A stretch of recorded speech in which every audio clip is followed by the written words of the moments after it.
इतनी कथा सुनाने के पश्चात नारद जी ने कहा, हे राजा पृथु, अब मैं आपको भगवान के मंदिर में दीप दान करने तथा मार्जन झाड़ू लगाने का महात्म्य सुनाता हूँ, जो एक समय मुझे ब्रह्मा जी ने बताया था।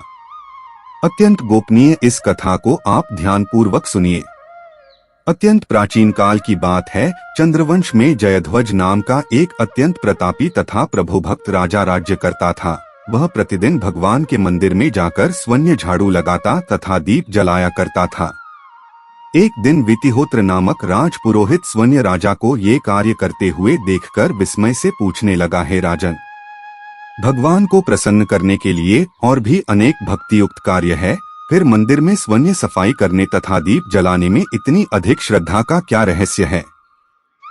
राजा ने हाथ जोड़कर अत्यंत विनम्र भाव से कहा, महाराज, इस संबंध में मेरे पूर्वजन्म का एक अत्यंत विस्मयकारी इतिहास है, जो भगवत कृपा से मुझे इस जन्म में भी याद है। यदि आपका आदेश हो तो वह घटना मैं आपको सुनाऊं। पूर्वजन्म की वह घटना सुनाते हुए राजा जयध्वज ने कहा, सतयुग में स्वरोचिष मनवंतर में वेद वेदांगों का जानने वाला एक ब्राह्मण था, जो अत्यंत विद्वान होते हुए भी दुष्कर्मों में लिप्त रहता था। उसके खोटे कर्मों के कारण उसके बंधु बांधवों ने उसका परित्याग कर दिया था। एक दिन भूख प्यास से अत्यंत दुखित हो वह घूमता फिरता नर्मदा नदी के तट पर जा पहुंचा और वहीं पर उसने अपने प्राण त्याग दिए। उसकी स्त्री भी व्यभिचारिणी थी, अतएव उसके बंधुओं ने उसे भी घर से निकाल दिया था। उसी के गर्भ से अत्यंत पापी मैं उत्पन्न हुआ था। उस जन्म में मेरा नाम दंडकेतु था। दूसरों को स्त्रियों, वैश्याओं तथा धन के लिए मैंने गौ, पशु तथा अनेक मनुष्यों की हत्याएं की और इस प्रकार पाप पूर्ण जीवन व्यतीत करता रहा। एक रात्रि को किसी दूसरे की स्त्री से भोग करने की इच्छा से मैं एक सुने देवालय में गया। वहां जाकर मैंने वस्त्र से स्थान साफ किया और दीपक जलाया। उस सुने मंदिर में दीपक जलता देखकर ग्राम रक्षक वहां आ गए और मुझे चोर या डाकू समझकर उन्होंने लाठियों से मुझ पर इतने प्रहार किए कि मेरी मृत्यु हो गई। प्राण निकलते ही भगवान के दूत वहां आ गए और मुझे सुंदर विमान में बैठाकर बैकुंठ को ले गए। कार्तिक के महीने में भगवान के मंदिर में झाड़ू लगाने तथा दीपक जलाने से मुझे इतना फल मिला कि कई कल्प तक स्वर्ग में सुख भोग कर अब मैंने चंद्रवश में जन्म लिया है।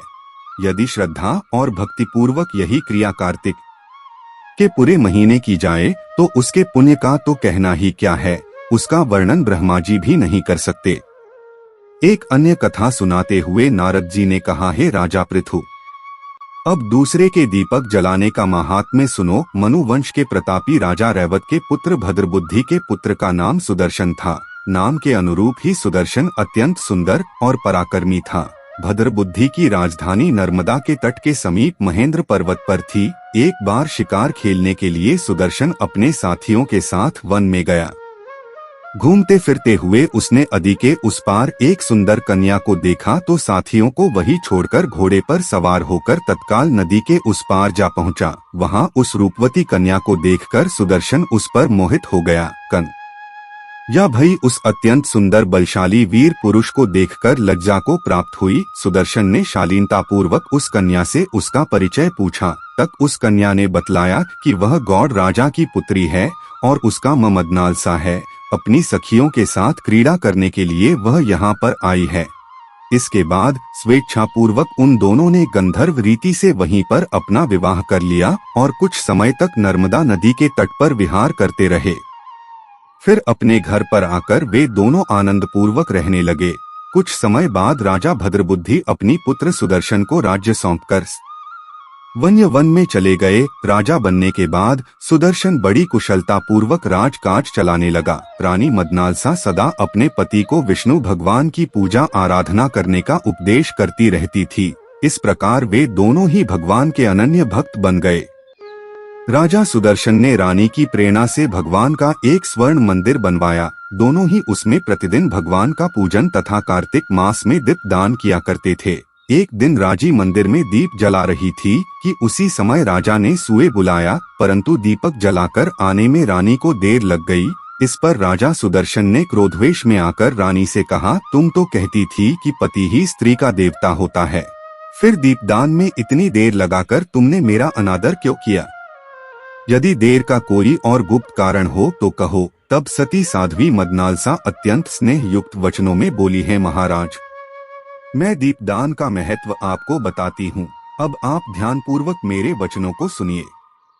अपने पिछले जन्म की कहानी सुनती हुए रानी, अपने पिछले जन्म में मैं एक चूहिया थी।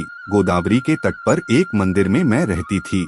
एक दिन भगवन में रात्रि को जलता हुआ दीपक बत्ती छोटी होने के कारण बुझने लगा। मैंने घी खाने के लोभ से बत्ती मुंह से पकड़कर उठाया। मेरे ऐसा करने से दीपक की लौ तेज हो गई, परंतु साथ मेरा मुंह भी जल गया। इससे मेरी मृत्यु हो गई। क्योंकि रात के समय भगवान का दीपक प्रज्वलित करते हुए मेरी मृत्यु हुई थी, इस कारण मैंने ऐसा सुंदर रूप पाया और आपकी रानी बनी। यदि कोई श्रद्धा पूर्वक भगवान के मंदिर में दीपदान करता है तो उसके फल का तो कहना ही क्या है।